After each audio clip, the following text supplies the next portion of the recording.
Rajiv office से घर जल्दी आ गया। आज वह अपने दोस्तों के साथ लड़की देखने जाने वाला था। तैयार होकर सब लड़की वालों के घर पहुंच गए। कुछ देर बात करने के बाद रश्मि चाय की ट्रे लेकर आए। गुलाबी रंग की साड़ी पहने खुले हुए बाल में रश्मि अच्छी लग रही थी। 25 साल की रश्मि ने ग्रेजुएशन कंप्लीट किया और एक प्राइवेट स्कूल में पढ़ाने लगी। वह एक गरीब परिवार से थी। कुछ देर राजीव और रश्मि ने अकेले में बातें की और दोनों ने एक दूसरे को पसंद कर लिया। 1 महीने बाद शादी की तारीख भी तय हो गई। शादी बड़ी ही धूमधाम से हुई। बारात विदा हुई और कार में राजीव, रश्मि और राजीव का दोस्त बैठा था। कुछ देर बाद राजीव का फोन बजा। राजीव ने ड्राइवर से कहा, कार साइड में रोक दो, और कार से उतरकर बातें करने लगा। रश्मि ने पूछा, इतनी देर राजीव किससे बातें कर रहा है? राजीव के दोस्त ने कहा कि नई नई शादी हुई है तो सब बधाइयां देने के लिए कॉल कर रहे होंगे, शायद किसी दोस्त से बात कर रहा होगा। रश्मि का मन यह सोचकर थोड़ा शांत हुआ। रश्मि राजीव के घर आ गई। राजीव के घर में बहुत कम मेहमान थे। उसकी बुआ, मौसी और कुछ जान पहचान वाले, सभी रस्में उन्होंने ही निभाई। 2-3 दिनों के बाद सभी अपने घर चले गए। अब घर में रह गए राजीव और रश्मि। राजीव ने रश्मि से पूछा, तुम हनीमून के लिए कहाँ जाना चाहती हो? रश्मि ने कहा, जहां आप ले जाएं, मुझे तो बस आपके साथ समय बिताना है। राजीव ने सोचा, रश्मि को अपने गांव की पुश्तैनी हवेली ले जाता हूँ और वहाँ चारों तरफ बहुत हरियाली है और वह जगह पहाड़ों से भी घिरी है। राजीव ने कहा, तुम सामान पैक कर लो, कल हम एक बहुत खूबसूरत जगह जाने वाले हैं। रश्मि ने पूछा, कहाँ जा रहे हैं? राजीव कुछ कहता उससे पहले उसका फोन बज गया और मोबाइल देख उसके चेहरे के भाव बदल गए। वह कमरे से बाहर बालकोनी में जाकर बात करने लगा। रश्मि ने फिर सोचा, आखिर ऐसा कौन सा जरूरी कॉल आ जाता है जिसे देख राजीव चिंतित हो जाते हैं और सब छोड़ बात करने लगते हैं। और कुछ देर बाद राजीव कमरे में आया तो रश्मि ने पूछा, किसका कॉल था? राजीव ने कहा, वह सब छोड़ो, चलो आज हम मूवी देखने चलते हैं, जल्दी से तुम तैयार हो जाओ। रश्मि तैयार होने लगी, पर मन तो उसका उस सवाल में घिरा था कि राजीव ने क्यों नहीं बताया किसका कॉल था। फिर दोनों मूवी देखने गए और देर रात घर आए। अगले दिन दोनों गांव जाने के लिए निकल गए।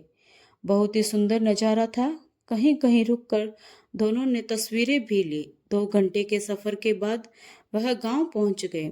गांव चारों तरफ से पहाड़ों से घिरा हुआ था।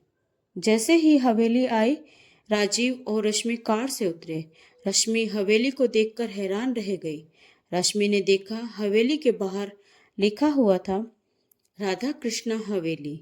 रश्मि ने पूछा, यह हवेली किसकी है?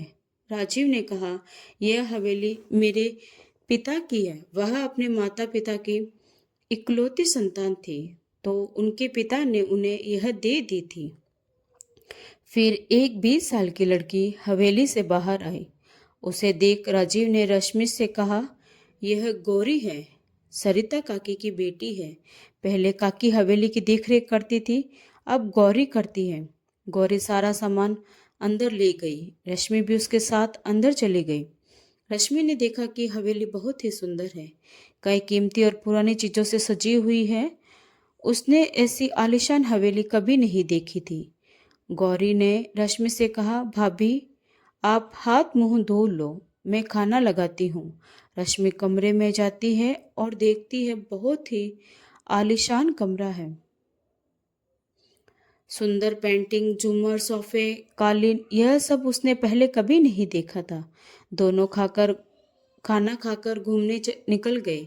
चारों तरफ हरियाली, सुंदर दृश्य, छोटे छोटे कई तरह के रंग बिरंगे फूल, बड़े बड़े पहाड़, झरना, सब कुछ रश्मि को बहुत पसंद आया। अगले दिन रश्मि ने गौरी से कहा, आज मैं राजीव की पसंद का खाना बनाऊंगी, तुम मेरी मदद करना। राजीव खाना देख बहुत खुश हुआ। जैसे ही राजीव ने 1-2 निवाला खाए, फिर उसका फोन बजा। यह देख रश्मि कहती है, पहले खाना खाओ, ठंडा हो जाएगा, फिर फोन पर बात करना। पर राजीव रश्मि की बात को नज़रअंदाज कर फोन उठाकर बात करते हुए बाहर चला गया। रश्मि सोच में पड़ गई, आखिर किसका फोन है जो मुझे नज़रअंदाज कर मेरे बनाए खाने को भी यूं छोड़ चले गए। थोड़ी देर बाद राजीव आया और रश्मि से कहता है, सॉरी। रश्मि ने पूछा, किसका कॉल था? पर राजीव बात करने को पलट देता है और कहता है, बड़ी जोरों से भूख लगी है, खाना खाते हैं। और रश्मि को अपने हाथों से खाना खिलाने लगता है। फिर शाम को वे दोनों गांव घूमने जाते हैं।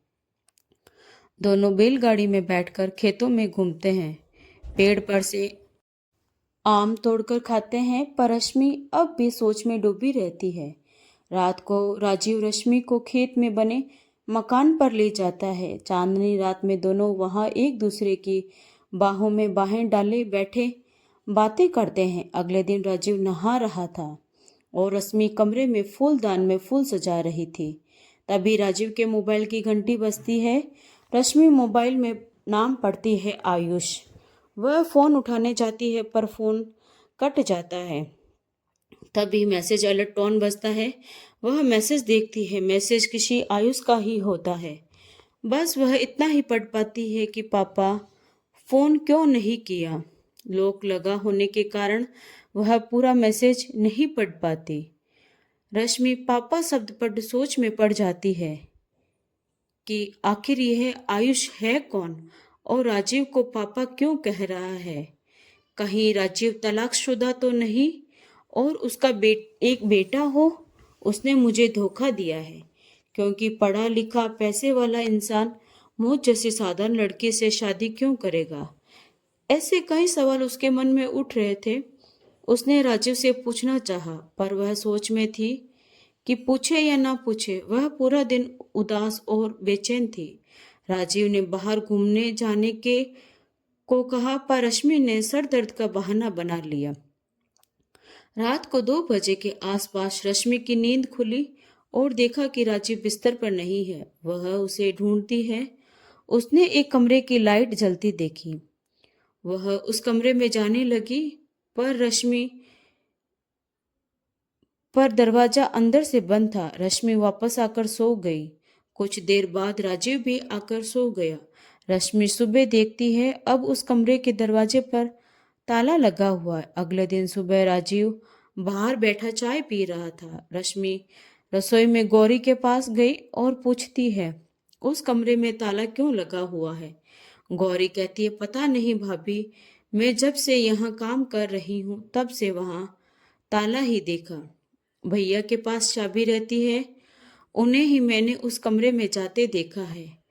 और हाँ, वह कमरे में जाने के बाद दरवाजा बंद कर लेते हैं। 1-2 बार मैंने भैया से कहा भी सफाई करने का, पर उन्होंने कहा उस कमरे में जाने की जरूरत नहीं है। यह सुनकर रश्मि और ज्यादा परेशान हो गई।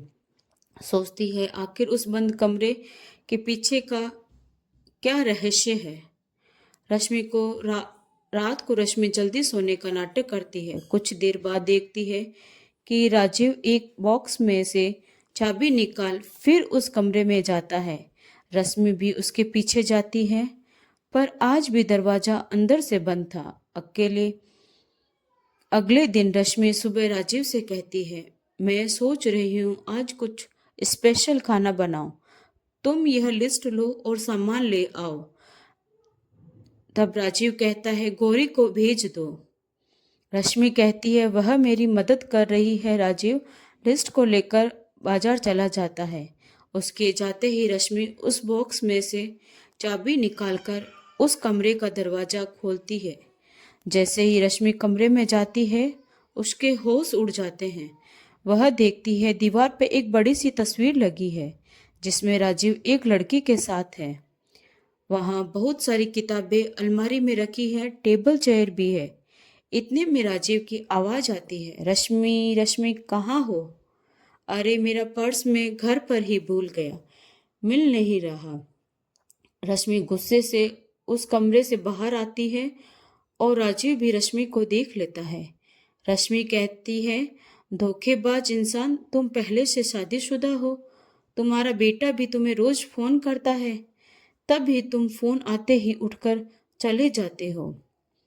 मुझसे यह बात छुपाना चाह रहे थे, तब ही मैं सोचूं कि मुझ जैसी सम्मानी लड़की से तुमने शादी क्यों की। राजीव कहता है, रश्मि तुम गलत समझ रही हो। रश्मि कहती है, अच्छा तो सच क्या है। राजीव उसका हाथ पकड़कर कमरे में ले जाता है और कहता है, यह मैं नहीं, मेरा भाई है। रश्मि कहती है, अब सच छुपाने के लिए कहानी अच्छी बना रहे हो तुम। राजीव टेबल में से एक एल्बम निकालता है और तस्वीर दिखाता है। उसमें राजीव और उसके साथ उसी का हम शक्ल एक और लड़का था। राजीव कहता है, यह मेरा भाई संजीव है, हम दोनों जुड़वा भाई थे। राजीव कुछ तस्वीरें और दिखाता है जिसमें वह दोनों भाई अपने पापा और मम्मी के साथ थे। रश्मि पूछती है, अब तुम्हारा भाई कहाँ है और वह लड़की कौन है तस्वीर में, और वह आयुष कौन है जो तुम्हें पापा बुलाता है। राजीव कहता है, मैं और मेरा सजीव भैया जुड़वा भाई थे। सजीव भैया मुझसे 2 मिनट बड़े थे। हमारे पिताजी का बहुत बड़ा कारोबार था। जब हम 8 साल के हुए तभी हमारी माँ का निधन हो गया। उसके बाद पिताजी ने हमें हॉस्टल भेज दिया। हम दोनों भाई छुट्टियों में गांव आ जाया करते थे। फिर जब हम दोनों भाई 12वीं पास हुए तो उसके बाद भैया पढ़ाई के लिए विदेश चले गए और मैं यहीं शहर में रहकर आगे की पढ़ाई करने लगा। पिताजी से मिलने में मैं और भैया कभी कभी गांव आ जाते थे। सजीव भैया हमारे गांव की एक लड़की दिव्या को बचपन से ही बहुत पसंद करते थे। दिव्या बहुत गरीब थी और अपनी माँ के साथ रहती थी। पिताजी और मुझे संजीव भैया की दिव्या से दोस्ती पसंद नहीं थी, क्योंकि हम दोनों को ऐसा लगता था कि वह भैया से नहीं, उनके पैसों से प्यार करती है। भैया की विदेश से डिग्री पूरी हुई और वह कुछ दिनों के लिए गांव में रहने के लिए पिताजी के पास आए, पर मैं नहीं आ सका क्योंकि मेरी परीक्षाएं चल रही थी। कुछ महीनों बाद मैं गांव गया और मुझे पता चला कि दिव्या किसी के साथ भाग गई। यह सुन मैं खुश हुआ कि उस धोखेबाज से भाई का पीछा छूटा। मैं और भैया दोनों बहुत व्यस्त रहने लगे। फोन पर भी कम बात होने लगी, मिलना जुलना भी कम हो गया। 3 साल बीत गए। इन 3 सालों में भैया कभी भी गांव नहीं आए। हर बार कोई ना कोई बहाना बना देते। एक दिन मुझे विदेश के एक अनजान नंबर से फोन आया और बोला कि तुम्हारे भाई का एक्सीडेंट हो गया है, जल्दी से यहाँ आ जाओ। मैं वहाँ पहुँचा तो भैया की जिंदगी की आखिरी सांस गिन रहे थे। उन्होंने मुझे कहा, मैंने तुझे यहाँ कुछ बताने के लिए बुलवाया है, और बताया कि जब वह डिग्री कंप्लीट कर पिताजी से मिलने कुछ दिनों के लिए गांव आए थे, तब उनका दिव्या से मिलना जुलना रोज होता रहा और वह दोनों बहुत नज़दीक आ गए थे। फिर कुछ दिनों बाद भैया विदेश वापस चले गए। बाद में उन्हें पता चला कि दिव्या गर्भवती है। उन्हें कुछ समझ नहीं आ रहा था कि क्या करें। यह बात उन्हें अच्छे से पता थी कि पिताजी उसे बहू के रूप में स्वीकार नहीं करेंगे और मैं भी उसे पसंद नहीं करता था। इसलिए भैया ने अपने दोस्त की मदद से दिव्या का पासपोर्ट बनवा लिया और उसे विदेश बुला लिया। वहां उन दोनों ने शादी कर ली। फिर दिव्या ने एक बेटे को जन्म दिया। उसका नाम आयुष रखा। वह खुश थे और बताना चाहते थे, पर डरते थे कि कहीं मैं और पिताजी उनसे नाराज होकर हमेशा के लिए रिश्ता न तोड़ दे। और वह और दिव्या किसी काम से बाहर गए थे और उनके साथ हादसा हो गया।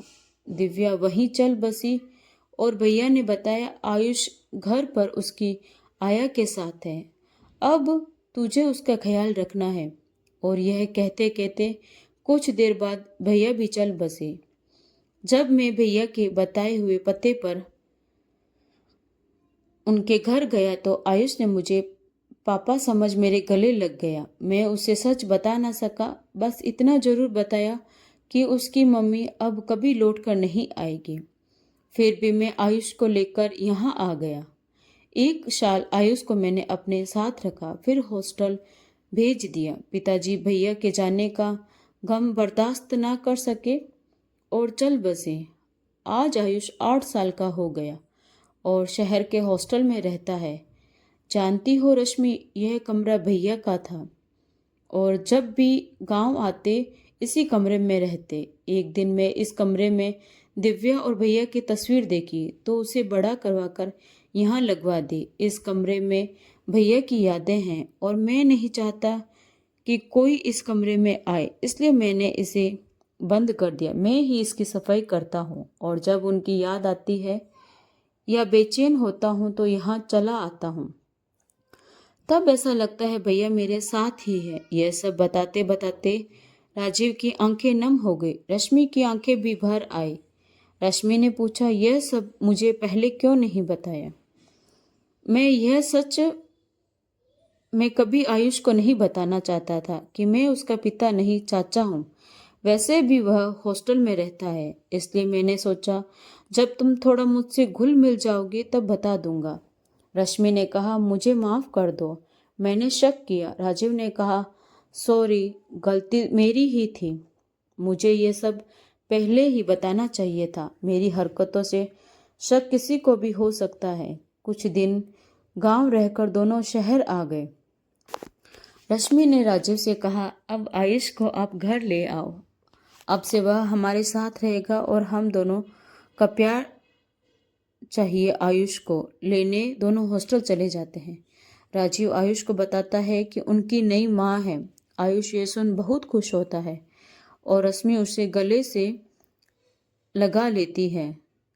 फिर वे तीनों खुशी से रहते हैं। तो दोस्तों, आपको ये कहानी कैसी लगी? अगर कहानी अच्छी लगी हो तो वीडियो को लाइक, शेयर और सब्सक्राइब जरूर करें। Thanks for watching.